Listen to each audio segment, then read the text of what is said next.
Hybrid बंदोबस्त बेनकाब हो रहा है। ऐसा इसलिए नहीं हो रहा कि मुत्तहिदा हिज़्ब इख्तिलाफ इसे ज़मीन पर पटखने में कामयाब हो गई, बल्कि इसलिए कि इमरान खान अपने पाँव पर खुद कुल्हाड़ा मार रहे हैं।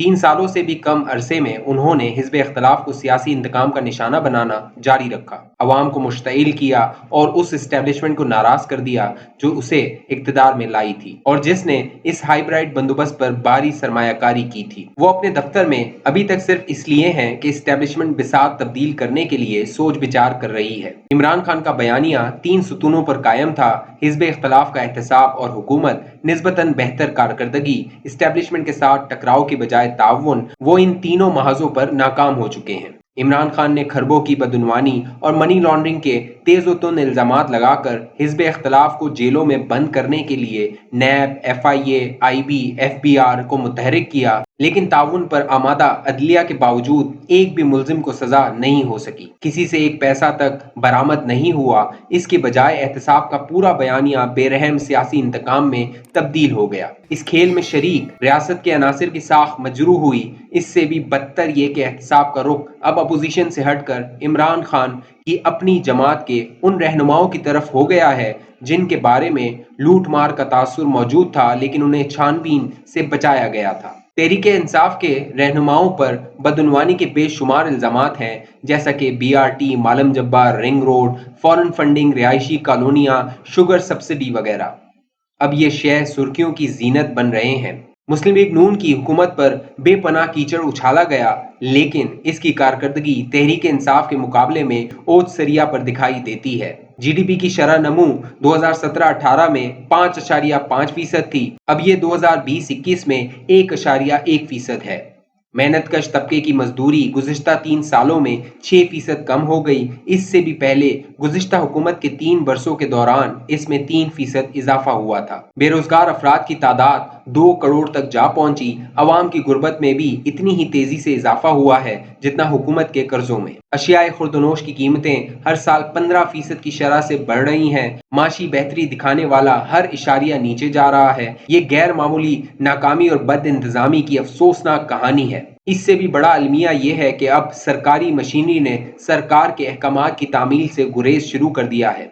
वो जबरी तकर्रियों, तबादलों और मदाखलत से लबरेज खौफ के माहौल में काम छोड़ चुके हैं। इमरान खान की बदउनवानी के खात्मे के बयानी और पॉलिसी के मुताबिक कारकर्दगी दिखाने में खुली नाकामी ने इस्टेब्लिशमेंट को मदाखलत पर मजबूर कर दिया है। कबल इसके कि खराबी अपनी इंतहा को पहुंच जाए और हाइब्रिड बंदोबस्त को पाकिस्तान के लाचार अवाम पर मुसल्लत करना उनकी साख को मजीद दागदार कर दे। इसका देरीना मुतालबा था कि पंजाब, जो कि पाकिस्तान का निस्फ है, में मौसर और साफ सुथरी हुकूमत कायम की जाए, लेकिन बनीगाला में इस मुतालबे की सुनवाई न हुई। इस्टेब्लिशमेंट ने बेहतर माशी पॉलिसी के लिए दबाव डाला, लेकिन इस्लामाबाद के ताकत के ऐवानों में यू टर्न, फैसलों की अहमकाना तब्दीली और बेमाने उखाड़ प्रचार जारी रही। मजीद ये कि इमरान खान ने आर्मी चीफ की अवामी सतह पर दी जाने वाली तजवीज़ को मुस्तरद कर दिया। ये तजवीज़ खारजा ताल्लुकात की जहत तब्दील करने, खास तौर पर भारत के साथ ताल्लुकात मामूल की सतह पर लाने के जेल में थी। इसे तमाम अपोजिशन जमातों का इत्तफाक हासिल था। इन हालात में शहबाज शरीफ मुस्लिम लीग नून और इस्टेब्लिशमेंट के दरमियान मफाहमत के बयानिए को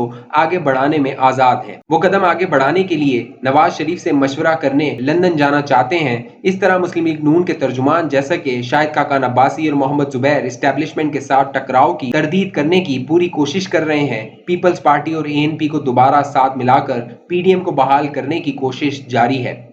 इस दौरान इस्टेब्लिशमेंट के सदाबहार असासे जहांगीर तरीन को पंजाब असेंबली और कौमी असेंबली में फॉरवर्ड ब्लॉक बनाने की शह दी गई। अगर इमरान खान ने उनकी बात ना मानी तो वो वार करने के लिए तैयार है। ताहम इस पेशरफ में 2 मुश्किलात हाइल हैं।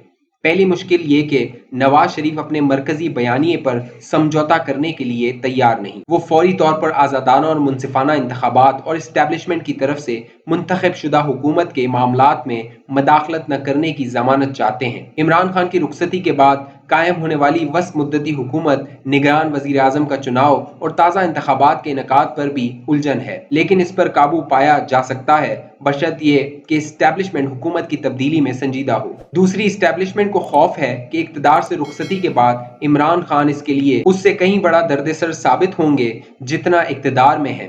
خاص طور پر اگر مسلم لیگ نون کے ساتھ کیا گیا مجوزہ بندوبست اعتماد کے دو طرفہ فقدان کا شکار ہو گیا، اس صورت میں اسٹیبلشمنٹ کے پیچھے کوئی جماعت کھڑی نہیں ہوگی۔ تاہم یہ خدشہ بلا جواز ہے۔ اسٹیبلشمنٹ اور نون لیگ کی قیادتیں آنے والے وقتوں میں ٹکراؤ کی طرف نہیں جائیں گی، کیونکہ ماضی میں ایسی پالیسیاں ان کے لیے تباہ کن ثابت ہوئیں۔ نیز عمران خان بھی اسٹیبلشمنٹ پر حملہ کرنے کے قابل نہیں ہوں گے، کیونکہ ریکارڈ سامنے آ جائے گا کہ اس نے کتنی محنت کرتے ہوئے عمران خان کو اقتدار تک پہنچایا اور پھر بے پناہ ناکامیوں کے باوجود اسے سہارا دیے رکھا۔ نیز پاکستانی بھی موجودہ حکومت کی تباہ کن کارکردگی نہیں بھولنے والے۔ اور پھر میڈیا نے بھی عمران خان کے ہاتھوں بے پناہ ذکر اٹھائی، وہ بھی اپنے زخم بھولنے یا معاف کرنے کی جلدی میں نہیں۔ آخر میں ریاست کے جو ادارے آج عمران خان کے حکم پر اپنی توپوں کا رخ سیاسی مخالفین کی طرف کیے ہوئے ہیں، وہ حکومت تبدیل ہونے پر انہیں بھی نشانہ بنائیں گے، پھر انہیں جان بچانے کے لیے ادھر ادھر بھاگنا پڑے گا۔ اب بساط بچ چکی عمران خان ہٹ درم، مغرور، انا پرست اور نرگسیت کا شکار ہونے کی وجہ سے سمجھوتا کرنے یا قدم پیچھے ہٹانے کے لیے تیار نہیں ہوں گے۔ ان کی سیاسی خامیوں کی فہرست میں گزشتہ ازدواجی بندھن سے لفظ توہم پرستی بھی شامل ہو چکا ہے، لیکن نون لیگ اور اسٹیبلشمنٹ حقیقت پسند اور عملیت پسند سیاسی کھلاڑی ہیں، اس لیے امکان تو ہے کہ تمام تر رکاوٹوں کے باوجود اب سیاسی نقشہ تبدیل ہونے میں دیر نہیں لگے گی۔ خدا ہی جانتا ہے کہ پاکستان کے عوام اپنے نمائندوں کے مستحکم سیاسی بندوبست اور ٹھوس سماجی اور معاشی بہتری کے کتنے متمنی ہیں۔